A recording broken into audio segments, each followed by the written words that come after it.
పూరా లోకల్. నమస్తే, welcome to పురా లోకల్. ప్రస్తుతం మనం గాంధీ భవన్ లో PCC general secretary fire brand సంధ్యారెడ్డితో ఉన్నాము.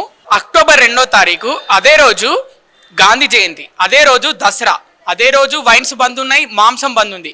మరి పండుగ ఎలా జరుపుకోనున్నారు, మరి ఎలా జరగబోతుంది? మరి తమ్ముడు, ఫస్ట్ గాంధీ జయంతి రోజు ప్రతి ఒక్కరు కూడా చిత్తశుద్ధి ఉంది.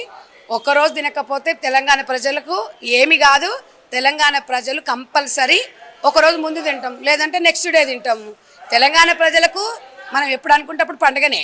ఆ రోజు లేదు అని మనం బాధపడాల్సిందే ఉంది. ఇప్పుడు అక్టోబర్ గాంధీ జయంతి అనేది మనం గుండెల్లో పెట్టుకొని చేసుకుంటాం. అది ఆటోమేటిక్గా ఎవరమైనా చేసుకుంటాం. ప్రతి చిన్న పిల్లలు, చదువుకునే పిల్లల నుంచి అందరికీ కూడా తెలుసు. అయ్యో అని ఏముంది, తెల్లారు చేసుకుందాం, లేదంటే ఒకరోజు ముందు చేసుకుంటాం. దాన్ని కూడా పెద్ద రాజకీయాలు చేయడం ఏముందాడా, ఓ రోజు ముందు చేసుకుంటారు పండుగ. కొంతమంది చాలామంది శనివారాలు, శుక్రవారాలు ఇట్లా తినరు, తెల్లారు ఆదివారం నాడు చేసుకుంటారు. దాన్ని ఏముంది, 30వ తారీఖు చేసుకుందాం, లేదంటే ఫస్ట్కి తిందాం, 3వ తారీఖు తిందాం. 4 గదా స్కూల్ ఓపెన్ అయ్యేది. కాబట్టి తెలంగాణ ప్రజలకు ఎప్పుడు అనుకుంటే అప్పుడు పండుగనే ఉంటుంది తమ్మి. దాని గురించి మనం ఆలోచించి ఆరోగ్యాలు ఖరాబ్ చేసుకోకుండ్రి. అది కూడా మనము తాగుడు తిండి గురించి ఆలోచించే పరిస్థితులు ఎవరు లేరు.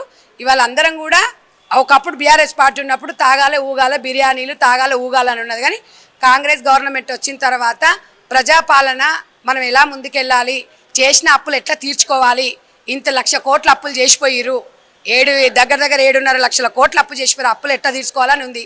తెలంగాణ ప్రజలకు ఎప్పుడు తలుసుకుంటే అప్పుడే, రైతన్నలు ఎప్పుడు మంచుకుంటే అప్పుడే పండుగ. దసరా పండుగ అనేది 3 రోజులు చేసుకుంటాం మనం, తెలంగాణ సాంప్రదాయం. ఒక రోజు తినకపోతే నెక్స్ట్ డే తింటాం, దాంట్లో ఎలాంటిది లేదు. తప్పకుండా గాంధీ తాతను మనం గుండెల్లో పెట్టుకోవాలి. ఆయన సత్యాగ్రహం చేసిండు. గాంధీ తాత అంటే అక్టోబర్ గాంధీ జయంతి అంటే అందరము నిష్టగా ఉంటాము. ఇది పార్టీలకు సంబంధం లేదు.